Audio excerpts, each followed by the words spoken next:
We believe that family is intended to grow together as a team, and one of the ways that we do that is to reflect back on the previous year and see where that's happened, and also see how we can adjust and improve for the year to come. We're at Grandpa's farm!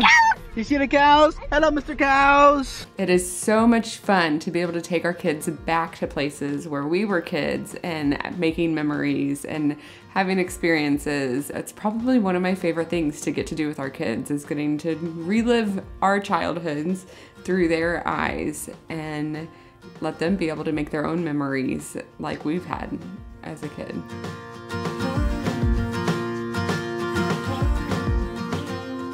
This is a special farm because it's been in the family, Dana's side of the family, for 5 generations. Is that right?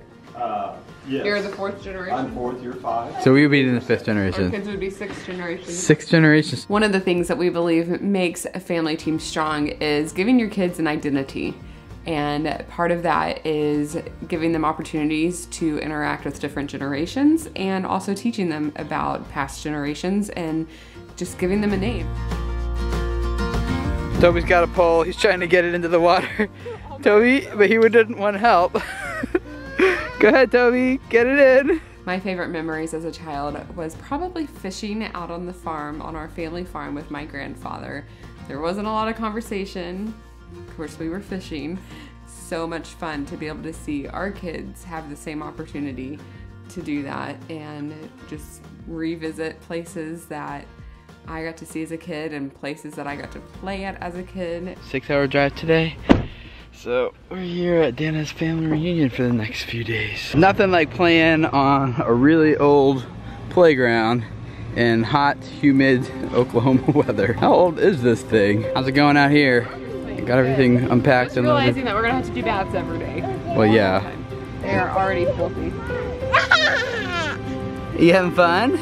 You getting your shoes filled up with dirt? Oh, and you're slobbering in it, which turns it into mud.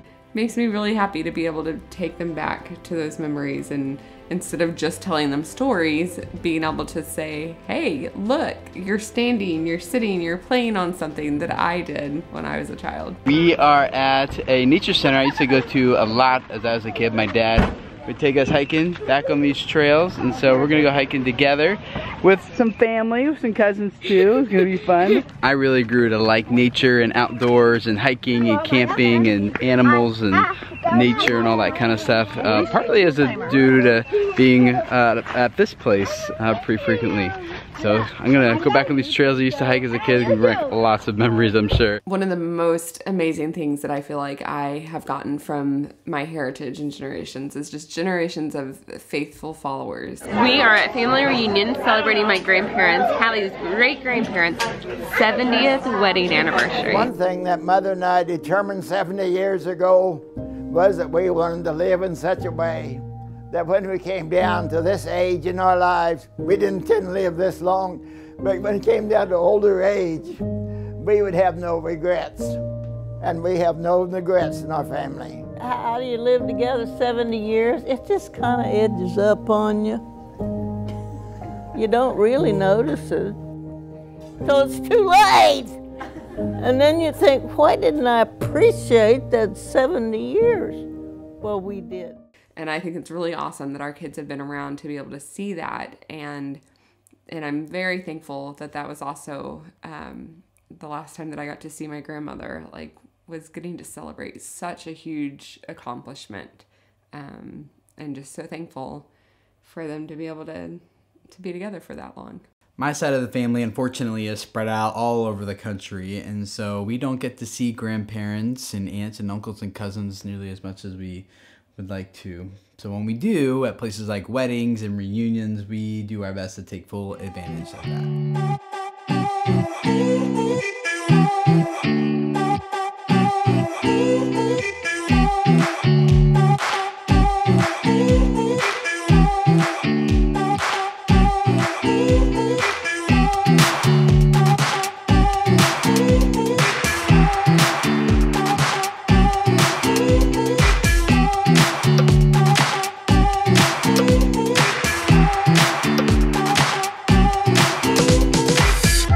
I feel like I can do everything that I know to do to teach and train and raise my children the way that I feel like is appropriate.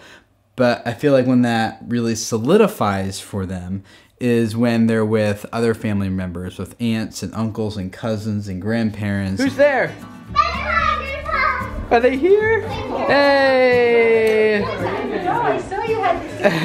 And they start hearing the same stories from them as they're hearing from me, you know, the things that we think are important. And when they start hearing it from other people in our extended family, I feel like that's when they're like, it like locks and they get it, like, this is my identity, this is who I am, this is what it means to be a Schmoyer, not just in our house, but in general context of in the world and stuff as a whole. Our extended family isn't always around though, so we also have to be intentional about what we do at home and how we spend time with our kids and as a family, and investing into things that we think are important. I don't know if he's so sure about this. This is new.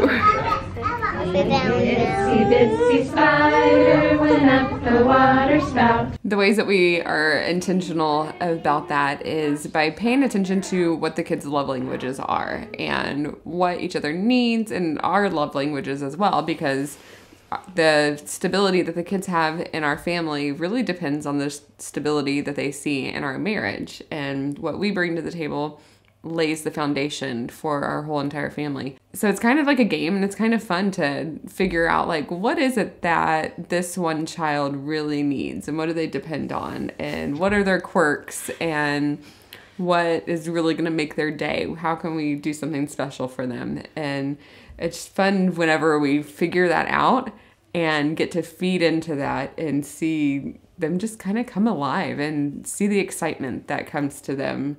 What's your favorite thing about our family? That we all like to all together. That we be together? And all play together. We play together?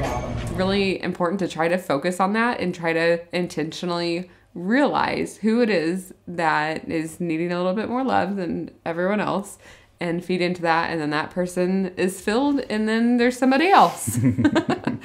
And with our family, now we're a family of 9, it's just, we're gonna keep on rotating. And sometimes the next person in the rotation is your wife. Or your husband. Or your husband, yeah.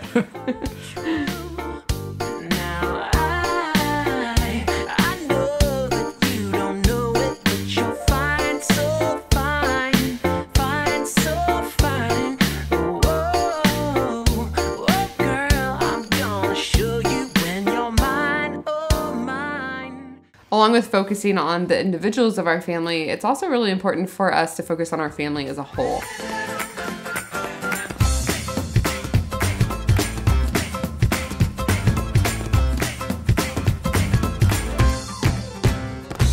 I got one!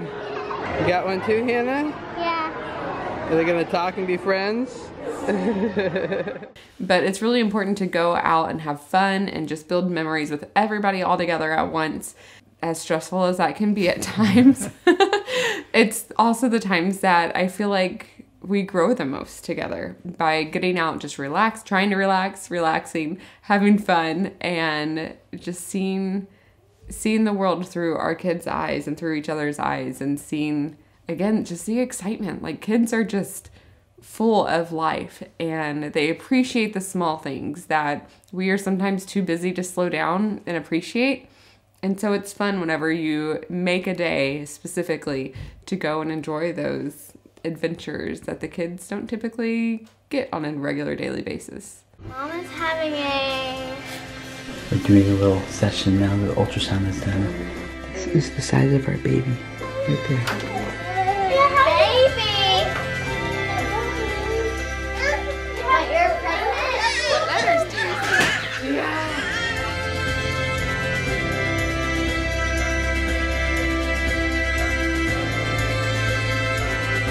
Tim and I knew for a while before we told the kids that we were going to be doing a home birth. If you want to see your sister be born, you can. You have the opportunity to do that. And they got so excited about that.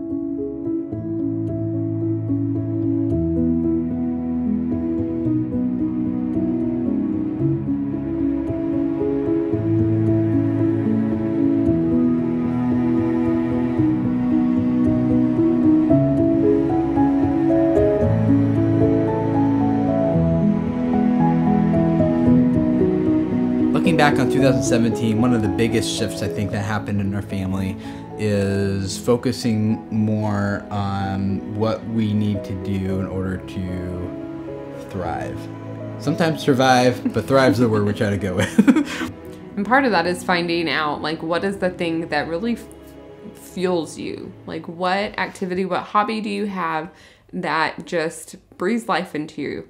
So show me what you've made so far. Looks like you guys You're have... stepping on him. Oh no! I gotta put him Sorry. down there. This is my bookmark. Bookmark. I'm working on Okay. another one. A basket, 2 ornaments. This is a piston, and then just an ornament with a circle on the bottom. A box, A box. and a bag, and a chest. We've also tried to figure out different things to introduce to the kids to see what really interests them. And part of that is working together and having a mission to do things like doing the garden. Their excitement of like, ooh, I want to go and do this. This is something that I'm interested in and I love doing this. And Also that same process from thinking of a craft they want to make to building it, to then going and selling it, and then reaping the rewards, and that whole cycle through many things in our family. You guys maybe heard us say this, is that we believe that good work brings good reward. And whether it's through a garden, whether it's through an entrepreneurial spirit at a craft fair, or whatever. And y'all have been great at helping them with that, with kind of navigating that avenue of that and seeing like, hey, does this have any value to anyone else? We've learned a lot in 2017. We've grown a lot together as a family and numerically as a family. And we know that 2018 is going to bring just as many lessons. And we're looking forward to you guys being a part of those lessons and that journey and that story with us.